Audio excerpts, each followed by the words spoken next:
Saya masih menjadi perangkat desa. Kondisi situasi yang ada kaitannya yang berhubungan dengan kebijakan pemerintah dan implementasi atau pelaksanaan kebijakan itu sendiri di pemerintah. Ternyata masyarakat banyak yang tidak tahu. Itu yang pertama. Kemudian tidak sinkron atau banyak belum sinkronnya antara harapan program pemerintah dengan apa yang ada di pemikiran masyarakat. Ini perlu saya berpikir ini perlu pengembangan inovasi agar masyarakat mempunyai wadah atau mempunyai tempat untuk belajar bahkan sejak dini, mengetahui informasi-informasi kalau yang berhubungan dengan pemerintah, yang berhubungan dengan perkembangan modernisasi. Ini yang salah satu yang melatar belakangi. Kemudian tentunya bukan hanya background saya, tapi juga background Mbak Mirta, background pegiat-pegiat perpustakaan yang lain. Itu yang masing-masing mempunyai alasan sendiri untuk mau aktif mengembangkan perpustakaan, entah karena melihat kondisi pendidikan anak, entah karena melihat kondisi ekonomi masyarakat secara umum atau hal-hal yang lain. Sebenarnya ada tadi yang merupakan influencer kami di perpustakaan Muda Bakti, ada Bapak Muhadi yang beliau merupakan perintis perpustakaan Muda Bakti Desa Nangka ini sejak masih menjadi unit kerja Karang Taruna Muda Bakti. Itu jawabannya saya tidak bisa secara lugas menyampaikan alasannya apa. Banyak alasan yang terpendam di hati.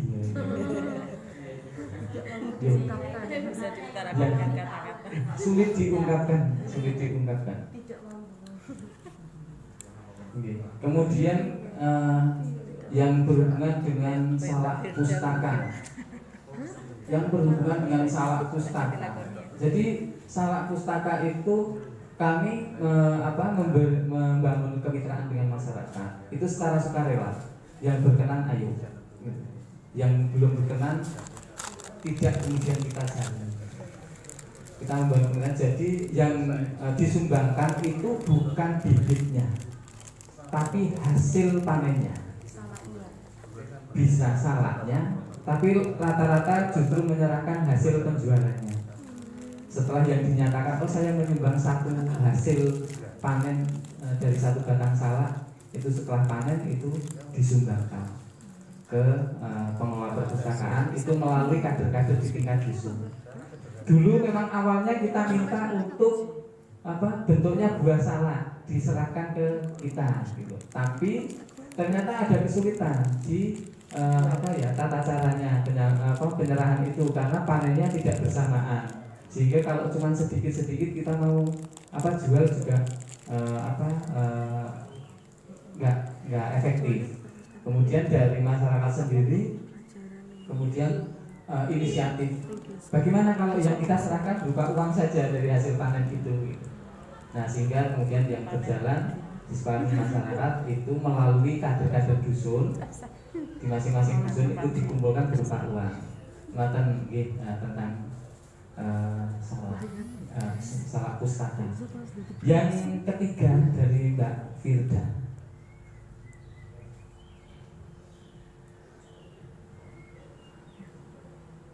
apa yang menjadi survive, dasar agar perpustakaan tetap survive. Ini juga berat, tentunya dengan juga ngalamin. Tapi yang kami lakukan, yang pertama adalah bagaimana agar berupaya bersama pemerintah desa agar kegiatan perpustakaan itu stabil berjalan dulu. Karena untuk menjaga agar stabil itu saja sudah cukup sulit, sehingga yang kita pikirkan kalau dulu tidak ada anggaran 18 juta untuk honor, sejak tahun 2008 nggak ada. Jadi teman-teman itu benar-benar sukarela untuk melaksanakan kegiatan-kegiatan di perpustakaan. Ngoten. Sama-sama. Ampun sedih nih, Mbak. Pak Kades ini sampun menggali. Nah, sehingga kami terus berkoordinasi dengan pemerintah desa. Kita kalau mau maksa kader untuk terus-terusan jaga di perpustakaan tanpa ada imbal balik dari perpustakaan juga saya sendiri kasihan. Saya kasihan. Kasihan juga yang ngalamin. Nah, sehingga kita berkoordinasi dengan desa, kemudian dianggarkan dari desa sejak tahun 2018 itu untuk operasional penjaga perpustakaan. Ternyata sebenarnya belum cukup, mosok dijogori tok. Bagaimana untuk survive? Gitu. Ternyata kita butuh untuk survive itu. Makanya kemudian di tahun 2019, tahun 2020 itu kami mengajukan ke pemerintah desa untuk bisa mengalokasikan di luar yang operasional penjaga perpus itu untuk kegiatan perpustakaan.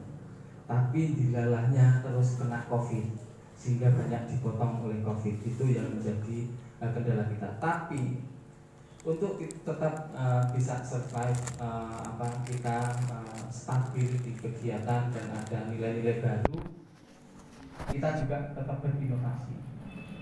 Salah satunya karena saya kegiatannya ya dengan teman-teman disabilitas, saya kemudian terinspirasi dari kegiatan saya bersama disabilitas.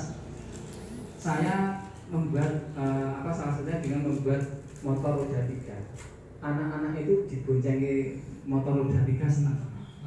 Nah, kemudian saya ajak anak-anak itu sekali waktu saya muter kampung, ajak 4-5 orang, saya ajak naik motor roda 3 itu, saya ajak main ke perpustakaan. Seperti itu, salah satu kegiatan-kegiatan itu juga perpustakaan ini kita pengelola perpustakaan kita sering ajak untuk berkegiatan keluar, entah itu sifatnya bermain atau yang memang berkegiatan kita bermitra dengan pihak lain. Karena kita di Pangkuan Gunung Merapi itu ada BPPTKB, ada Taman Nasional Gunung Merapi, kita bermitra dengan mereka.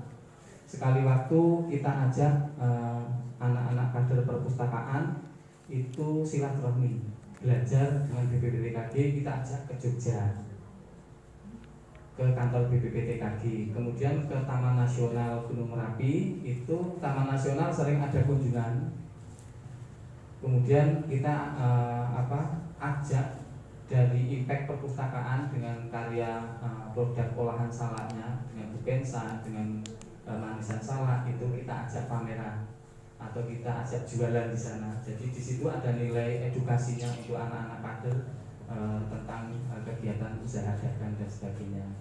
Juga menambah wawasan bagaimana kita beradaptasi dengan dunia-dunia baru. Gitu. Kemudian ada nggak stakeholder yang lain selain Perpusda dan Perpus provinsi, Perpusda tingkat 2 dan Perpus provinsi. Ini sebenarnya kita masih gali bersama-sama, potensi itu ada nggak, dan kita yakin. Nah, biasanya yang menjadi kendala ketika kita akan berupaya menjaring atau menjalin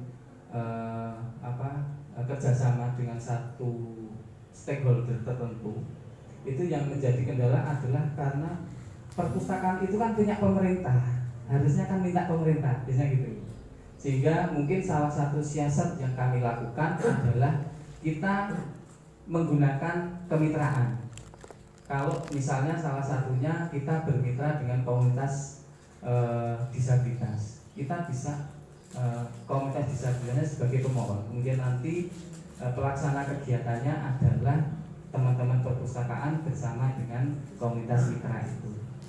Nah, kalau di Demak, saya yakin peluangnya cukup tinggi untuk membangun kemitraan dengan stakeholder atau dunia usaha di Demak, karena di Demak cukup banyak perusahaan-perusahaan atau bahkan orang-orang sukses. Orang-orang sukses di pengusaha yang ada di Merapi itu banyakkan orang Demak. Penambang pasir di Merapi itu banyakkan orang Demak. saya kenal orang Menjo itu juga karena nambah pasir. Itu juragannya itu orang Menjo itu Pak. Juragannya pasir itu orang Menjo. Gitu. Gitu. Sehingga saya yakin ada untuk bisa bermitra dengan stakeholder yang bisa saling mendukung dengan kegiatan perpustakaan. Mungkin itu dari 3 penanya yang sudah. Kalau ada yang kurang puas mungkin nanti bisa dipuaskan di 2. Ada yang lain monggo dari Ibu Nastiti.